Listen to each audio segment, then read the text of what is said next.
ખેડા જિલ્લાના ઠાસરા તાલુકામાં ગામ રાણિયા આવેલું છે। ગામમાં છેલ્લા કેટલાય સમયથી પીવાના પાણી અને વીજળીની સમસ્યા રહેલી છે। ત્યારે વારંવાર રજૂઆતો કરવા છતાં આ સમસ્યાનો હલ ન આવતા ગ્રામજનોમાં ભારે રોષ જોવા મળી રહ્યો છે। ઠાસરા તાલુકાનું મહીસાગર નદી પટ વિસ્તારનું છેવાડાનું ગામ રાણિયા ગામમાં 24 કલાક વીજળી પૂરી પાડવામાં આવી રહી નથી। છેલ્લા ઘણા વર્ષોથી વીજળીની સમસ્યાથી પીડાતા રાણિયા ગામમાં વારંવાર વીજળી ડૂલ થઈ જાય છે, જેથી અહીંયા વિદ્યાર્થીઓને લાઇટ ન હોવાને કારણે મોબાઈલના લાઇટ કે દીવો સળગાવીને ભણવાનો વારો આવ્યો છે। તો હાલમાં રાણિયા ગામમાં છેલ્લા 5 દિવસથી વીજળી ન મળતા સ્થાનિકો દ્વારા ઠાસરા જીઈબી સહિત ઉચ્ચ અધિકારીઓને રજૂઆત કરવામાં આવી છે, પરંતુ કોઈ પરિણામ આવ્યું નથી। ત્યારે રાણિયા ગામમાં 24 કલાક વીજળી મળે તેવી વ્યવસ્થા કરવામાં આવે તેવી જાગૃત નાગરિકોએ માંગણી કરી છે। રમેશભાઈ રાયસિંગભાઈ પરમાર રાણિયા। રમેશભાઈ, હા, કયા તમે તાલુકામાં રહો છો અને આપનું મૂળ વતન કયું? ઠાસરા તાલુકાના રાણિયા ગામમાં અમે છેવાડે મહીસાગર નદીના કિનારે વસેલું ગામ છે। શું પ્રોબ્લેમ છે? લાઇટનો અત્યારે પ્રોબ્લેમ છે। લાઇટ લગભગ 5 દિવસથી આવતું નથી, આવે છે જાય છે, આવે છે જાય છે, પણ એનો કોઈ ફોલ્ટ પકડવા અધિકારીઓ કોઈ પણ હજુ આજ સુધી આવેલ નથી। એકલો વાયરમેન એક આવે છે, અમારે શૈલેષ કરીને વાયરમેન છે। બાકી પરમારને અમે ફોન કરીએ તો પરમાર ફોન ઉઠાવીને મૂકી દેશે। પરમાર ઇજનેર છે, 1.5 લાખ રૂપિયા પગાર લેશે, એ તે છતાં જોવા નથી આવ્યો આજ દિન સુધી। કયા ફીડરમાંથી આવે છે? અમારે આમ ભદ્રાસા લાગે, પણ ઠાસરા અમારે ઓફિસ જીબીની મેન ઓફિસ, અમારે ડાકોર ઓફિસની માગણી કરેલ છે, તે છતાં અમારે ઠાસરા જવું પડે, ઠાસરાને ધક્કા ખાવા પડે છે। આને લઈને કઈ જગ્યાએ રજૂઆત બીજે? અમે રજૂઆત મેન અમે ઠાસરા જી બોર્ડમાં જ કર્યો છે, જેમાં પરમાર સાહેબને રૂબરૂ અમે ફોન ઉપર વાત કરેલી છે, તો એ ભાઈ ફોન ઉઠાવતા નથી, બરાબર। અમે મોબાઈલથી એમનો કોન્ટેક કરીએ પણ કોઈ કોન્ટેક એ વાત ઉઠાવતા નથી ફોન ઉપર। તમારે જો લાઇટ બિલ ના ભરવામાં આવ્યું હોય તો તમારી શું પરિસ્થિતિ? લાઇટ બિલ ના ભરવામાં તો સાહેબ એ લોકો તરત જ આવીને થોભલે ચડી જાય, કાપી નાખે। પણ આ 5 દિવસથી પબ્લિક પાણી વગર વલખા મારે છે, ચોમાસાનો માહોલ છે, તો એ લોકોને એ પરિસ્થિતિ પબ્લિકની નહીં જોવાની। નેતાઓ વોટના સમયે ચૂંટણીના સમયે અડી લાગે ટચ દઈને। હાલ ગ્રામ પંચાયતની ચૂંટણી શું કહેશો? ગ્રામ પંચાયતની ચૂંટણી હાલ છે સરપંચશ્રીની, પણ અહીંયા આગળ કોઈ આજ દિન સુધી ફરક્યો નથી, કોઈ અધિકારી કે કોઈ રાજકારણવાળો કે કોઈ પણ રોણિયા ગામની મુલાકાતે આજ દિન સુધી શું પરિસ્થિતિ જોવા નથી આવ્યો। જી, આપનું નામ? પરમાર તખતજી છત્રસ રાણિયા। તખતજી, રાણિયામાં 5 દિવસથી લાઇટો નથી, રાત દિવસ લાઇટો નથી રહેતી, શું કહેશો તમારું? અમારે લાઇટ કાયમ અહીં જોઈએ એવી પરિસ્થિતિ છે કે લાઇટ જોઈએ કાયમ, એટલે આ લોકો લાઇટ ત્યાંથી સાંભળતા નથી, ફોન કરીએ તો ઉપાડતા નથી, એ પરિસ્થિતિ છે। અને છેવાડાનું ગામ છે, મહીસાગર નદીને છેલ્લે કોંઠે, એ અમારે ડિલિવરી ગમે તો કેસ હોય, સાજુ મોડું હોય એ ક્યાં જવું લાઇટ વગર? શું? અને પાણીનો પ્રશ્ન છે, એક તો પાણી પીવું છું। આને લઈને કઈ જગ્યાએ રજૂઆત? અમે ઠાસર રજૂઆત કે સાંભળતા નથી, શું કહેશે ત્યાં? કોઈ ફોન ઉપાડતા નથી, કોઈ લાઇટ આવશે કરે, જોવા કોઈ આવતા નથી આગળ। આ લાઇટ નથી તો પાણીની ને તે શું હશે તમારે? પાણી નહીં પીવાનું શું આગળ? પાણી જ નહીં, પાણીના આમથી આમ ભેળ પંપ કોનો એક હોય તો ભરી જાય ને, પાણી વગર કરશે મારવાનું થાય છે ગામમાં। પાણીનો પહેલો પ્રશ્ન છે આગળ। જગદીશભાઈ બેચરભાઈ રોહિત। જગદીશભાઈ, ક્યાંના છો અને કયા ગામના? રાણિયા, તાલુકો ઠાસરા। આ રાણિયામાં શું પરિસ્થિતિ છે? રાણિયામાં મેઇન પરિસ્થિતિ લાઇટની છે। લાઇટમાં ફોન કરીએ છીએ, છતાંય કોઈ ફોન નહીં ઉપાડતું। ઇજનેર અમારો ફોન ઉપાડતા નહીં। કદાચ મુખ્યમંત્રી ફોન ઉપાડી લે, પણ ઇજનેર ફોન ઉપાડવા તૈયાર નથી। એટલી બધી એમની માનવાની છે। અને ગમે ત્યારે ફોન કરીએ તો કે ભાઈ કંટ્રોલ રૂમમાં ફોન કરો, તમારે તપાસ કરો, કમ્પ્લેન નોંધાવો। કમ્પ્લેન નોંધાઈએ તો કે ગાડી નીકળી ગઈ છે, પણ કઈ ગાડી આવે એ કોઈ જાણતું નહીં। એક વખત એમને ફોન કરીને કીધું કે ભાઈ અમારે લાઇટનો બહુ વિકટ પ્રશ્ન છે, નદીનું છેવાડાનું ગામ છે, તો લાઇટનું જે બને વિકટ પરિસ્થિતિ છે, વહેલી તકે લાઇટનું કામ કરો, તો કોઈ તરવા તૈયાર નથી। લાઇટ તો આપવાની એમને શું છે જ ખબર નહીં પડતી। અમારા ડાકોર હતું, ડાકોરનું જ્યારે અમારે ચાલતું ત્યારે સારું હતું, ઠાસરા મોકલ્યા પછી લાઇટનો બહુ પ્રશ્ન થયો છે, એટલે અમને પાછા ડાકોરનું કનેક્શન કરી દે અને ડાકોર જ આપી દે અને ઠાસરા બંધ કરી એવી અમારી માગ છે। છેલ્લા 5 દિવસથી લાઇટ નથી? 5 દિવસથી લાઇટ ને આ મહિનામાં 10 જ દિવસ લાઇટ આપી છે।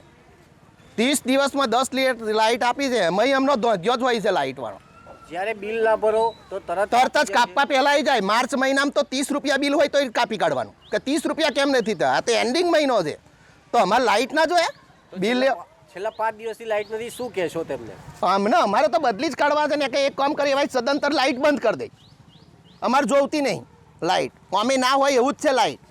પીવાના પાણીની એટલી બધી તકલીફ છે, એક ગામમાં એક બોર છે અને આખું ગામ છે અમારું પાણી કઈથી પહોંચી વળે. કેટલી વસ્તી? 6000ની વસ્તી છે. તારું નામ? મારું નામ હિરલ છે, વાલ્મીકી હિરલ.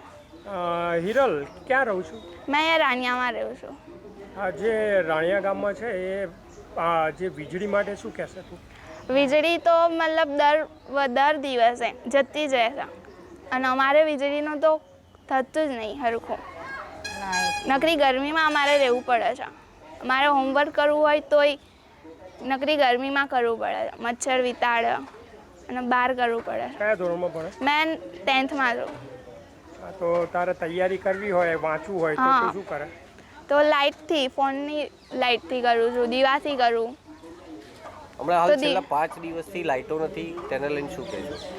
લાઇટ તો 5 દિવસથી, અત્યારે 5 દિવસથી, નકર દર ફેરા જતી જ રહેશે. લાઇટની તો પ્રોબ્લેમ છે તમારા. અને લઈને કઈ જગ્યાએ રજૂઆત? હા, કઈ જગ્યાએ રજૂઆત કરી છે? કોઈ જગ્યાએ રજૂઆત કરી છે ગ્રામ પંચાયતમાં કરી ને, પછી બીજી તો ગ્રામ પંચાયતમાં ગ્રામ લોકોને કહ્યું. હા, ગામમાં લાઇટ નથી સાહેબ. 10 વર્ષથી એમને એમ દીવો બારીને રહું છું સાહેબ.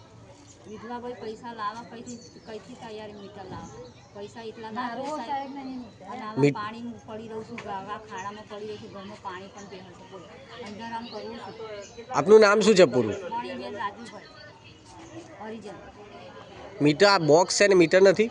ના, આ કાપી ગયા. 600 રૂપિયા ભરવાના હતા, કોઈને 600 રૂપિયા ભર્યા અને ફરી મીટર ના આવી. કેટલા સમયથી નથી? ખાસા 11-12 વર્ષથી.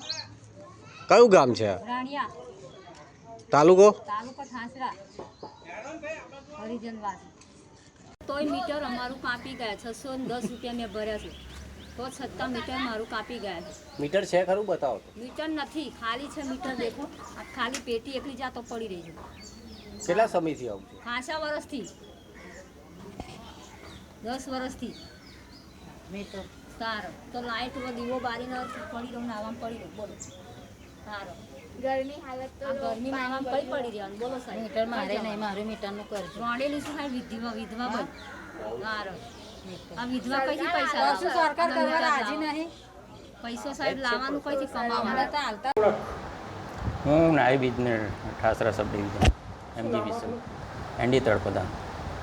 સાહેબ, ખાસ કરીને જે રાણિયાની અંદર લાઇટનો જે મુશ્કેલીઓ છે શું કહેશો એ બાબતે? રાણિયા વિસ્તારમાં, નવા કવા વિસ્તારમાં પરમ દિવસે જે વાવાઝોડું ને વરસાદ આવ્યું ભારે પ્રમાણમાં, એ અવકાશી વીજળી પડી ટ્રાન્સફોર્મર પર. એના લીધે ટ્રાન્સફોર્મર અને કેબલ ફાયર થઈ ગયા. એના લીધે પાવર સપ્લાય એ વખતે બંધ રહ્યો હતો. અમે તાત્કાલિક ટ્રાન્સફોર્મર મંગાવી અને બીજા દિવસે ટ્રાન્સફોર્મર બદલી અને વીજ પુરવઠો યથાવત કરવામાં આવેલ છે. એ લોકોનો આરોપ એવો છે કે છેલ્લા 5 દિવસથી લાઇટો મળી જ નથી અને પાણી તેમજ ઘણી બધી જે પીવાના પાણીથી માંડીને ઘણી બધી સમસ્યાઓ છે. છેલ્લા 5 દિવસની જ્યારે વરસાદનો વાવાઝોડું આવ્યું એ વખતનો તકલીફ ટ્રાન્સફોર્મર બળવાથી થઈ હશે. બાકી પાવર સપ્લાય અત્યારે પણ ચાલુ જ છે. એ લોકોનું સાથે સાથે એવું કહેવું છે કે ઠાસરા ફીડરને બદલે ડાકોર ફીડરમાં અમને ત્યાં મૂકવામાં આવે, કારણ કે ક્યાંક ને ક્યાંક ઠાસરા ફીડર 30 કિલોમીટર દૂર છે અને ત્યાં તકલીફો પડી રહી છે ઠાસરા ફીડરમાં. જે તે ટાઈમે જે ઉચ્ચ ઓફિસ તરફથી, જે વિભાગીય કચેરી તરફથી અથવા તો ઉપર કોર્પોરેટ કચેરી તરફથી અપ્રુવલ લઈને સબ ડિવિઝનનું બાયફર્ગેશન થયું. એમાં સેવલે સબ ડિવિઝન અલગ પડ્યું આપણે ડાકોર ને ઠાસરામાંથી. એમ એ વખતે જે ફીડરો વેચાયા એ વખતના ફીડરો વેચીને પછી એ ફીડર એમના વિસ્તારમાં અલગ પડેલું છે. એમ અમુક સ્થાનિકોનું એવું કહે છે કે રાણિયા ગામ જે છે એમાં છેલ્લા 2 વર્ષથી લાઇટનો પ્રોબ્લેમ છે. કલાક જ લાઇટ આવે ત્યારબાદ આવતું. ના, પાવર સપ્લાય તો ચાલુ જ છે. એનો તમે રિપોર્ટ લઈ શકો છો સબસ્ટેશનથી. કેટલાક ઘરોમાં મીટરો પણ મળે.